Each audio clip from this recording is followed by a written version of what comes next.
Bana, ndio ni wakali wa mtaa tena kwenye stories za kitana. Hapa ni EX Focus na mimi yule KDB. Bana, kama unavyotuelewa au kama unavyotujua, hatunaga kazi mbovu, hatunaga show mbovu.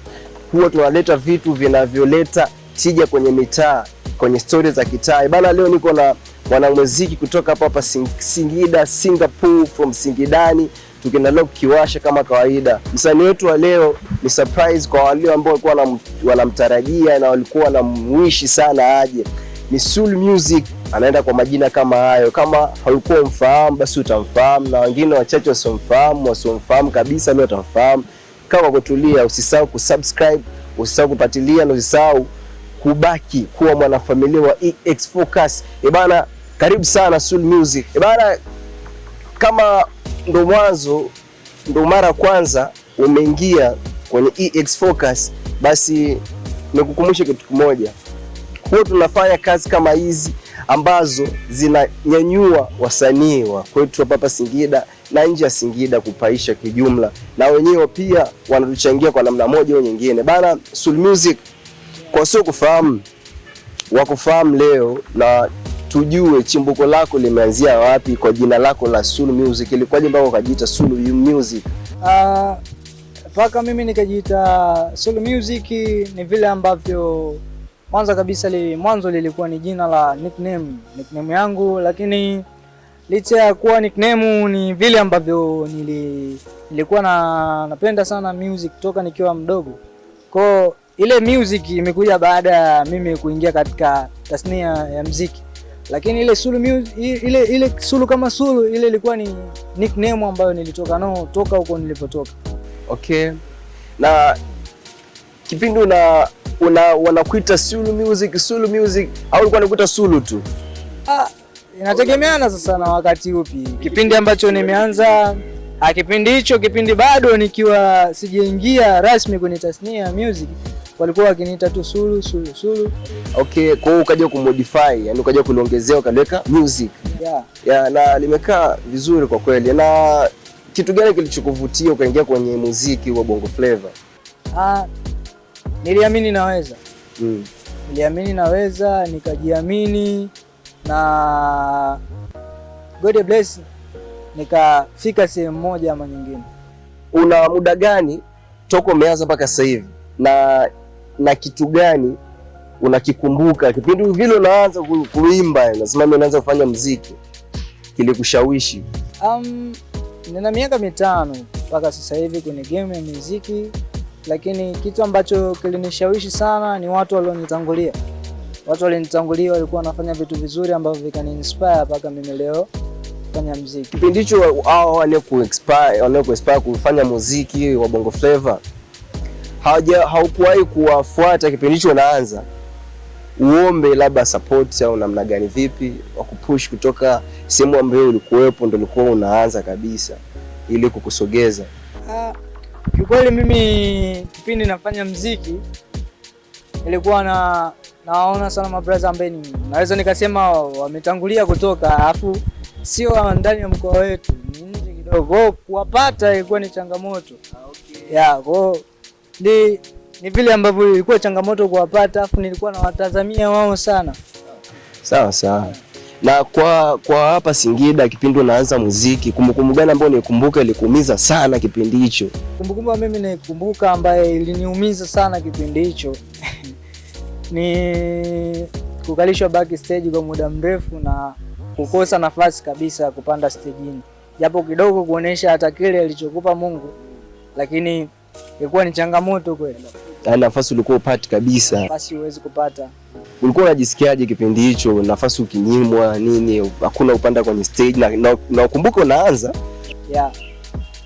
Na nakumbuka kuna kipindi paka nilishawahi kulia kabisa. Nilishawahi kulia kabisa machozi, lakini sikujua yale machozi ilikuwa ni sababu ya nini. Huenda ilikuwa ni sababu ya mojawapo ya kutengeneza labda historia yangu, kwamba kuna sehemu ambapo nilianzia, lakini kiukweli tu ni kitu ambacho kiliniuma sana, kwa sababu unaenda mpaka sehemu unakuta umejiandaa ile sasa Unajua ile ukiwa unaanza unawatambia watu, sasa naenda kupanda stage, naenda kupanda stage, naenda kuimba nini mbele za watu washikaji nini, nakwambia mwanangu tisha. Hapo mwisho wa siku labda na ngoma ushapandisha kwa DJ, unakuja kushangaa tu sijui jina limekatwa wapi, lakini haupandi tena stage. So sad bro. Na kipindi hicho unavyopitia hiyo changamoto, kipindi unaanza haukuwa kufikiria kukata tamaa, unajua kufikiria mimi niacha muziki tu nifanye hata issue zingine, nijishughulishe hata na biashara, kuuza miogo au chochote tu, yani ukachana na muziki?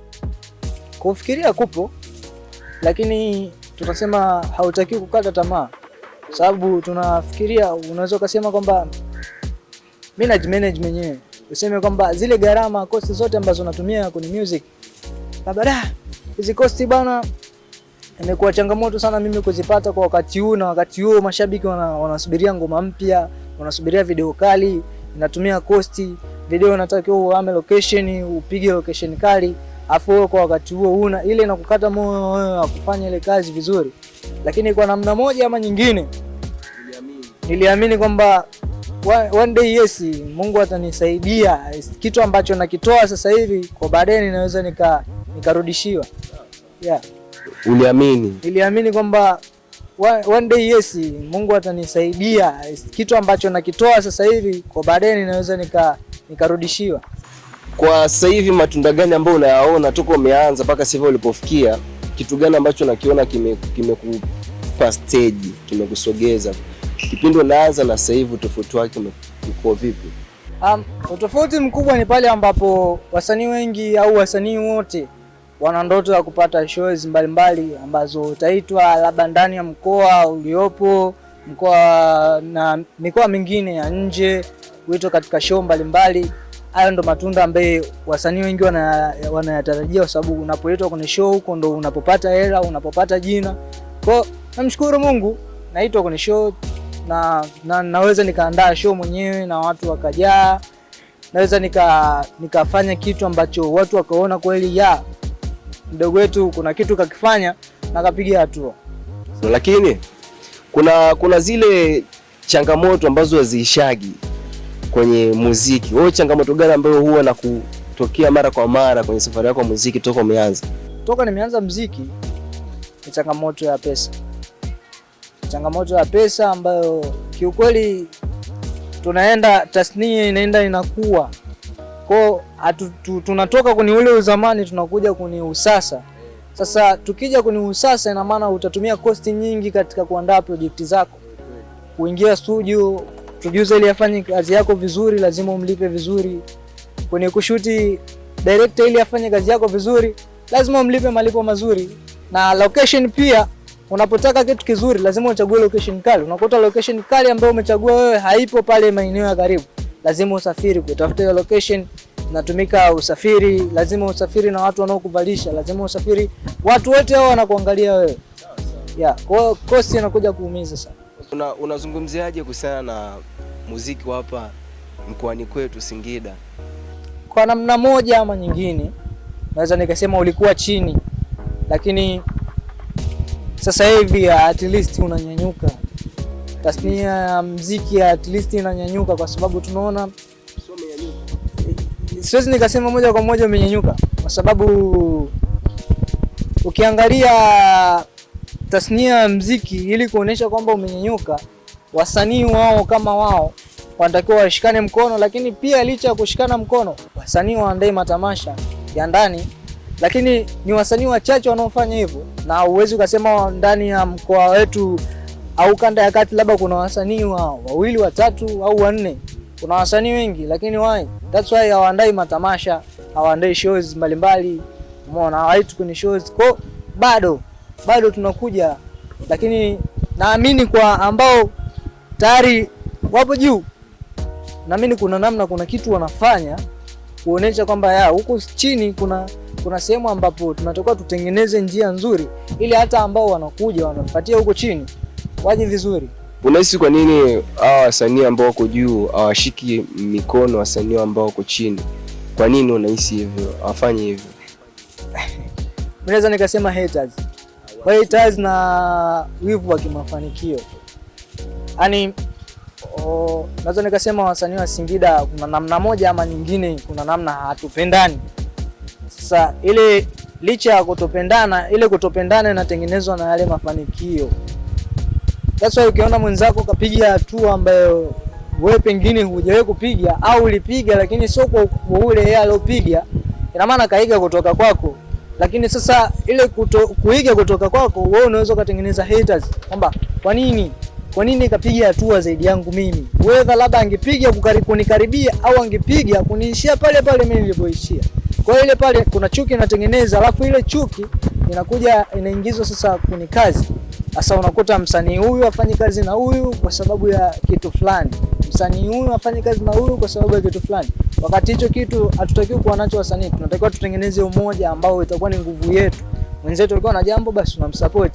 Mwenzetu akiwa na, tunaweza tukakaa wote wasanii, tukaandaa tamasha letu, watu wakajua Singida leo kuna kitu fulani bwana. Singida leo kumeitika. Yeah. Na wewe umekukataliwa?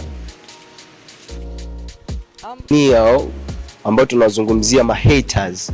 Sijawahi kukataliwa kwa sababu kama mimi naongea na kila mtu. Mimi nafurahi na kila mtu, ila nimeongea hivyo kwa ujumuisho kwa sababu mimi naona na tunakutana nazo hizo story, nakutana nazo sehemu mbalimbali kwamba fulani bana, fulani hawezi kufanya kazi na fulani. Kwa sababu gani? Labda wana ugomvi hivi na hivi. Ukifuatilia kiundani zaidi, ugomvi wao sio ugomvi labda mkubwa kusema labda wanagombania mali au wamezulumiana. Hapana, ni zile tu mtu anaweza kuja kukwambia fulani mwanangu, fulani anakusema vibaya. Lakini hoja proof kile kitu kama kweli fulani amekusema vibaya, wewe umemsikiliza kwa sababu ni mtu wako karibu. Amekuja kuletea maneno kwamba fulani bwana anakusema vibaya, wewe unamtengenezea haters. Kesho na kesho kutwa mnakutana kwenye show, hata salamu ampeani. Unakuta sasa nini mnatengeneza picha gani sasa? Inakuwa sio kitu kizuri. Yeah. Ni msanii gani labda wewe unahisi huwa ndo anaeneza sana hizo chuki kwa watu? Hasa kwa nyinyi wasanii ambao mnafanya sanaa kwa pamoja. Kila mmoja ana moyo wake. Na nikizungumzia kwa upande wangu, hakuna msanii mimi aliyewahi kunionyesha haters. Wasanii wote mimi wananisupport. Hata wale ambao unawasikia.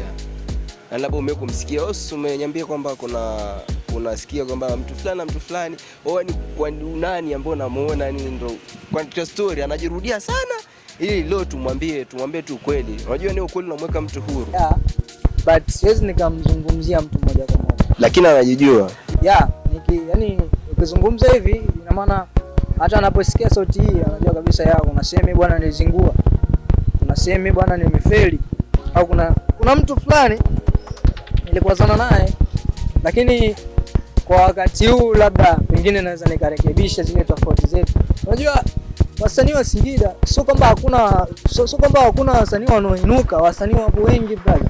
Ni kweli wapo wengi sana. Lakini kwa nini kazi hazionekana? Unakuta connection pia watu wanazo wasanii hao wakubwa. Unakuta wasanii kama kwa mfano mzuri ni mimi. Labda niwe na connection labda na media kubwa ambaye najua kabisa pale kwenye media bwana mimi nikipeleka kazi yangu na supportiwa. Lakini that's why msanii mwenzangu nimeona kabisa ametoa kazi kali na najua kabisa ikifika kwenye ile media kuna jambo ambayo inaweza kafanya akanizidi hata mimi jina. Siwezi nikampa ile connection. Umeona? Kwa ile pale inazidi kutudidimiza, tunazidi kuinuka kwa taratibu sana. Yeah. Okay. Yeah. Na katika wasanii wakubwa ambao tunawazungumzia hapa na wewe kiwemo, si ndio hivyo? Yeah. Na wewe katika hao wasanii wakubwa nani unaona ni best kushinda wote? Mimi kwangu wote mabest. Sasa kuna yule namba moja. Mimi nataka unipe namba moja. Yaani tumvishe uking, si unajua? Mtu ambaye kiukweli najifunza na natazama vitu vingi kutoka kwake, japo ninajaribu kuwa tofauti na yeye kidogo kwa sababu kuonesha utofauti kati yangu mimi na yeye ili watu wajue yule anafanya nini, huyu anafanya nini. Kiukweli sio mmoja, ni wawili. Mimi nataka mmoja. Au wataje wawili kwanza niwasikie, niwajue.